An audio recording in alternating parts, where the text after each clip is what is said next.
We are 2 Samuel chapter 15. 15.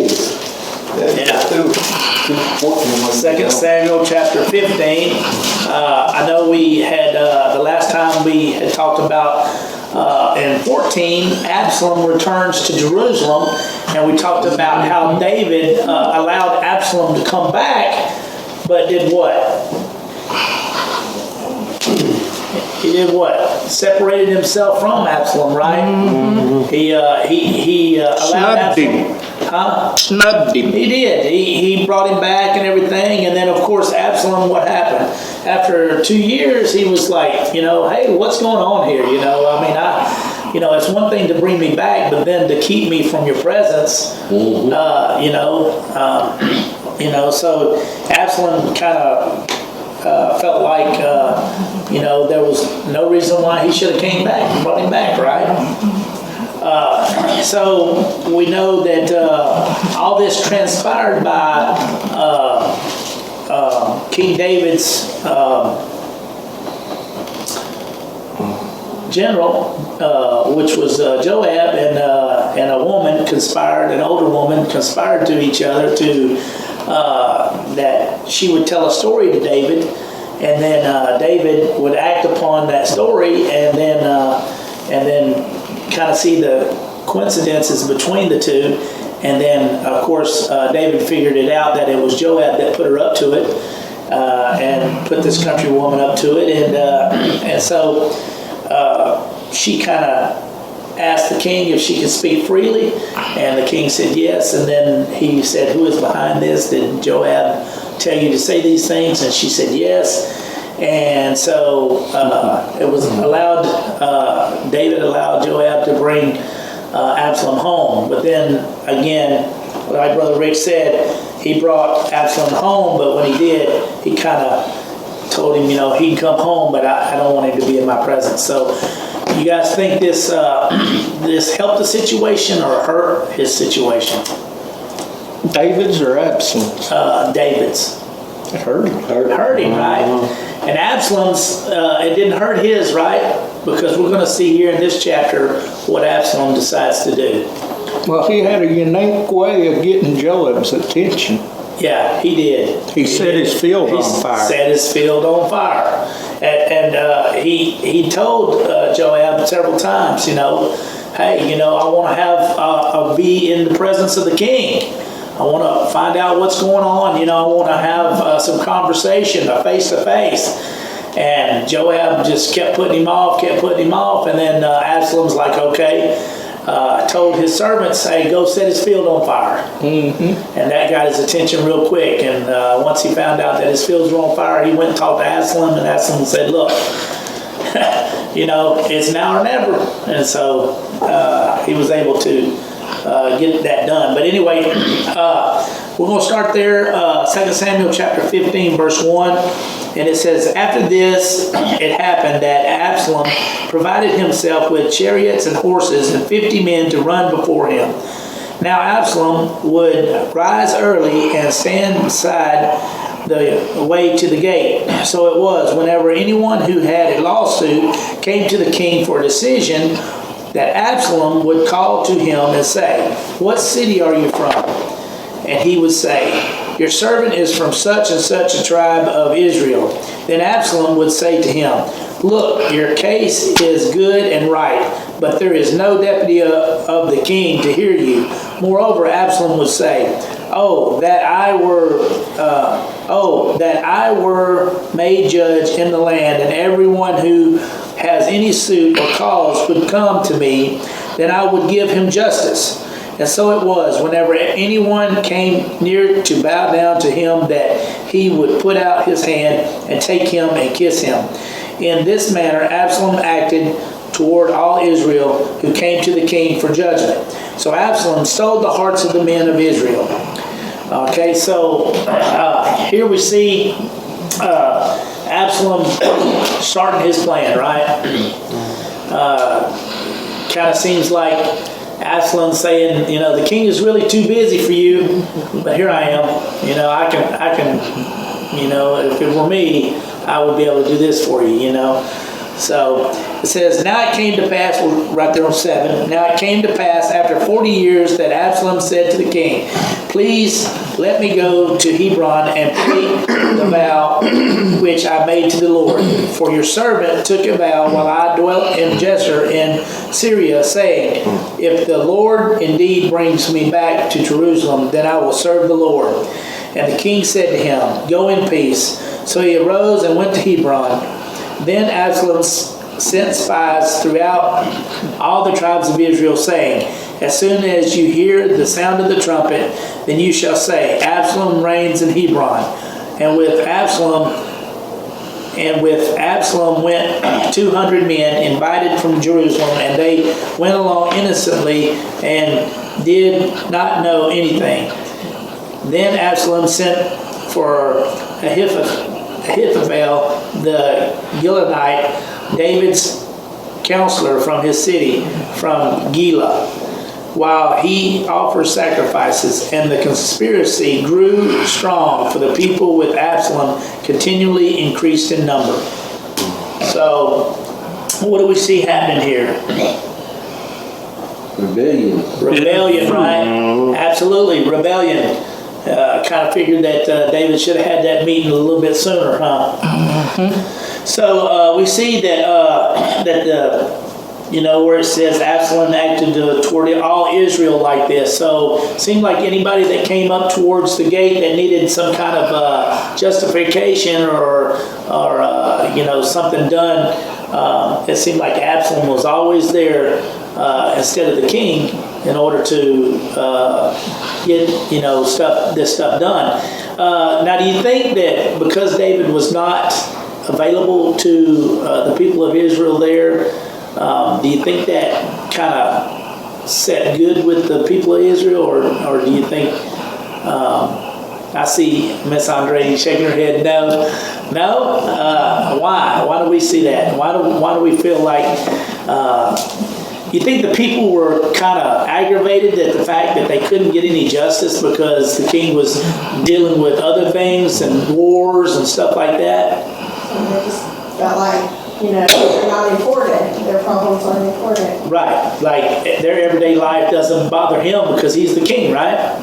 So, yeah, absolutely. And when people don't feel important like that, they find other vices, don't they? Other ways to get what they need done. So it seems like Absalom was a very, very smart man. You could tell that he used this to his advantage. He knew that his father would be away. He knew that if he stood beside the gates, just outside the gates, that the people would come in, they would see him, he would see them, and he would know just how to make, set their mind at ease. Yeah, win favor over them. So it says on 13, we'll continue there. It says, now a messenger came to David, saying, the hearts of the men of Israel are with Absalom. So David said to all his servants who were with him at Jerusalem, arise and let us flee, or we shall not escape from Absalom. Make haste to depart, lest he overtake us suddenly and bring disaster upon us and strike the city with the edge of the sword. So, big change in power. We see that David is now realizing what Absalom's up to. Absolutely. And who's guiding Absalom? Ahithophel. Yeah, and so this goes back to Bathsheba's coming back again to bite him. Yes, absolutely. Of what he did with the sheep. Because that was her grandfather. Right. Absolutely. We talked about this earlier in 1 Samuel. We talked about it, about the 3 or 4 men that were very close to David, and then David betraying all of them by doing what he did. Mm-hmm. So why did he flee and not go to God first and ask him what he wanted? That's a good question. That is definitely a good question. He should have asked much sooner. Now it was too late. Because I think it was too late because Absalom had already won favor over the people of Israel. Yeah. So it was like a revulsion, like a big revolt, and it was like a change in power. We know that it says Absalom did not want the chariots for speed, like when he got the chariots and horses and the men. He didn't want them for speed, but to make an impressive procession. This was the politician, sensing that people wanted and knowing how to give them the image. So he portrayed himself as, here I am, I've got all the answers. The king won't see you. That's right. If the king won't see you, I will. So when everyone who had a lawsuit came to the king for a decision, it says ancient kings were more than the heads of government. They were also the supreme court of their kingdom. If someone believed that the local court did not give them justice, then they appealed the court to the king, where the king or a representative of the king heard the case. So therefore, that's how Absalom moved in on David's kingdom, was it says right here, and then they appealed to the king, but if the king or a representative of the king heard their case. So in this instance, we see that Absalom was playing the role as the representative of the king. Right. So, And David may have hurt all these people, but Absalom was entertaining them first. right, absolutely. But David Catching was them. so wrapped up in all the things he was doing that he didn't even appoint a No. judge or a Absolutely. diplomat or something to go. Right, and so there, and to me, it was like Miss Andre was saying, it was almost to the people of Israel that the king didn't care enough for them to entertain or even to set a representative, like you're saying, To hear them. while he was gone away on these certain actions. Yep. It's like there was no counsel there for them to come to get justice. So we see that Absalom stole the hearts of the men of Israel. It says Absalom's cunning campaign worked. He became more popular and more trusted than David. It says Absalom knew exactly how to do this. He carefully cultivated an exciting, enticing image with his chariots and horses and the 50 men that rode before him. He worked hard. Absalom would rise early. Remember, it said he would rise early in the morning and go stand by the gates, right? It says he knew where to position himself beside the gates where people would see. Yep, to intercept them. It says he looked for troubled people, anyone who had a lawsuit, right? It said anyone who had a lawsuit, that's the people he was looking for. He reached out to troubled people. Absalom would call to them. It says he took personal interest in the troubled person, like he would ask them, what city are you from? So he took personal interest of where they were from, what location did they live in, and stuff like that. It says he sympathized with the person. He said, your case is good and right. He would tell them, yeah, you got a good case here. He says he never attacked David directly. It says no deputy of the king to hear you. So he never said that my father never put anybody to hear you, but he kind of made them feel as if he was the one. Even though it wasn't said, he made it feel like he was the one in order to, it was almost like they were sharing the kingdom, him and his father. But we know that wasn't true. And David may have appointed a person to hear, Absolutely. but Absalom was intercepting them before they ever got there. Right. Because we know that, again, it says that Absalom got up early in the morning and would greet them at the gate. So before they like Brother Rick said, before they could even maybe get to David's representative, Absalom would intercept them at the gate before they even got a chance that other individual got a chance to hear their case. So He should have noticed the decline and investigated. yeah, most likely. So It there says was a fault somewhere. Yes. It says, "Oh that I were made judge in the land. Everyone who has any suit or case would come to me, then I would give him justice. So Absalom's clever approach made him able to subvert and divide David's kingdom without saying any specific thing that could condemn him.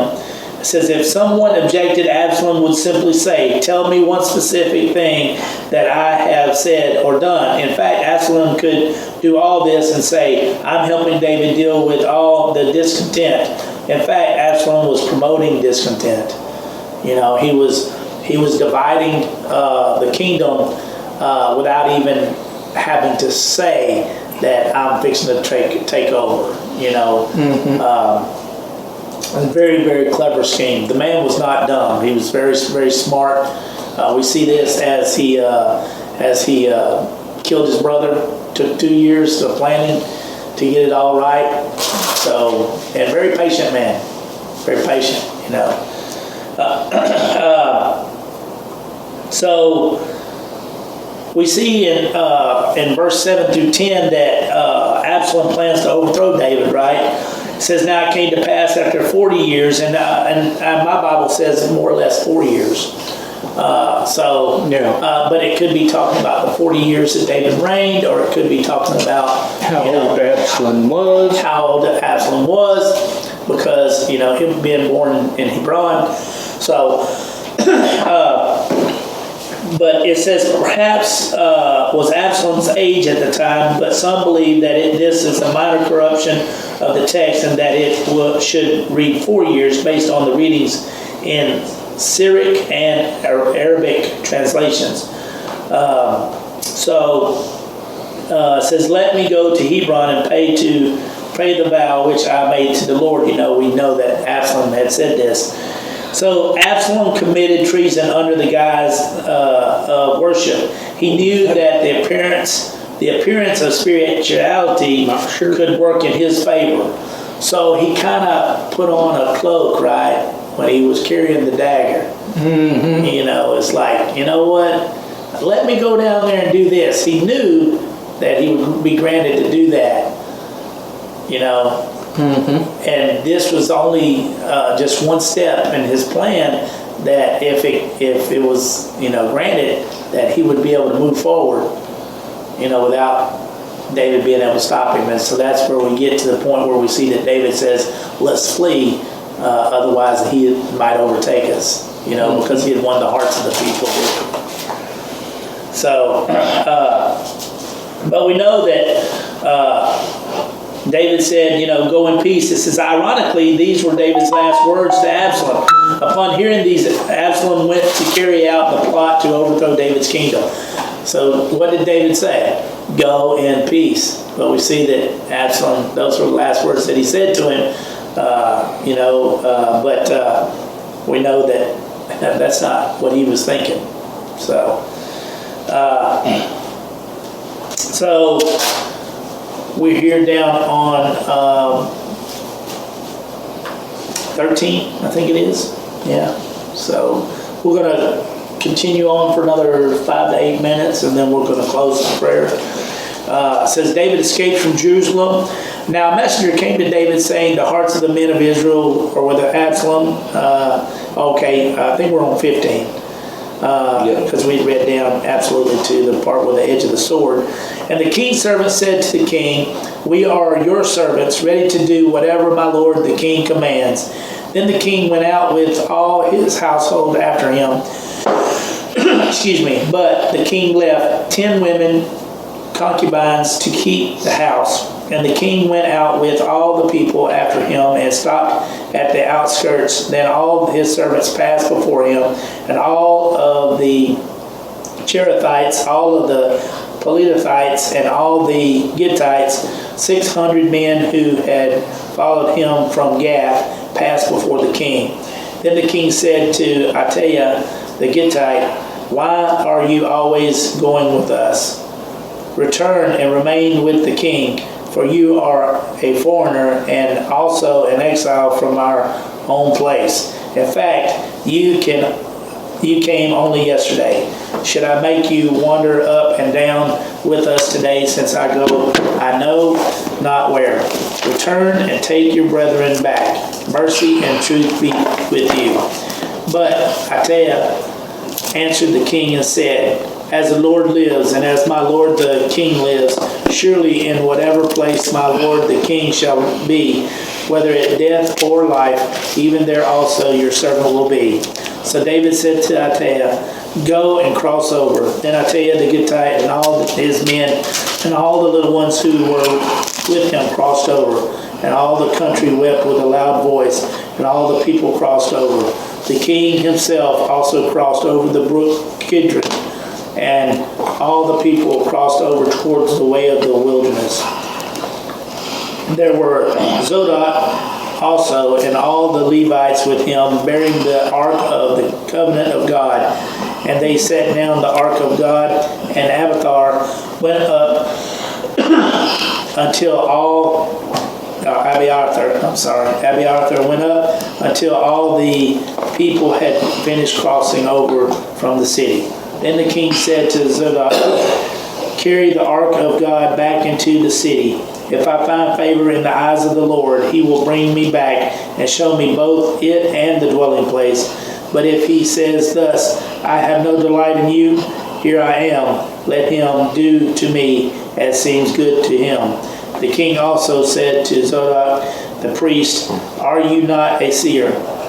Return to the city in peace, and your 2 sons with you, Ahimaaz your son, and Jonathan the son of Abiathar.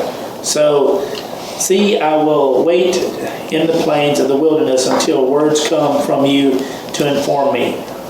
Therefore Zadok and Abiathar carried the ark of God back to Jerusalem, and they remained there. So David went up by the ascent of the Mount of Olives and wept as he went up. And he had his head covered and went barefoot. And all the people who were with him covered their heads and went up, weeping as they went up. Excuse me. Then someone told David, saying, Ahithophel is among the conspirators with Absalom. And David said, O Lord, I pray, turn the counsel of Ahithophel into foolishness. Now it happened when David had come to the top of the mountain where he worshiped God, there was Hushai the Archite coming to meet him with his robe torn and dust on his head. David said to him, if you go on with me, then you will become a burden to me. But if you return to the city and say to Absalom, I will be your servant, O king, as I was your father's servant previously, so I will now also be your servant. Then you may defeat the counsel of Ahithophel for me. And do you not have Zadok and Abiathar the priest with you there? Therefore it will be that whatever you hear from the king's house, you shall tell to Zadok and Abiathar the priest. Indeed, they have there with them their 2 sons, Ahimaaz and Zadok's son, and Jonathan, Abiathar's son. And by then you shall send me everything you hear. So Hushai, David's friend, went into the city, and Absalom came into Jerusalem. So he's sending him spy back. Yep. It's all about getting that vital information. So Absalom's government gained more prestige when one of David's top aides defected to his side. This genuinely hurt David. He described his feelings in Psalm 41 when he said, even my own familiar friend in whom I trusted, who ate my bread, has lifted up his heel against me. And that's Psalm 41:9. Ahithophel was renowned for his wisdom and his wise counsel. And that was in 2 Samuel 16:23. Even wise men can take their side with divisive and destructive leaders. In Ahithophel's case, it was probably prompted by a sense of personal hurt and bitterness because of what David did with Ahithophel's granddaughter Bathsheba. And this is what Brother Rick had brought into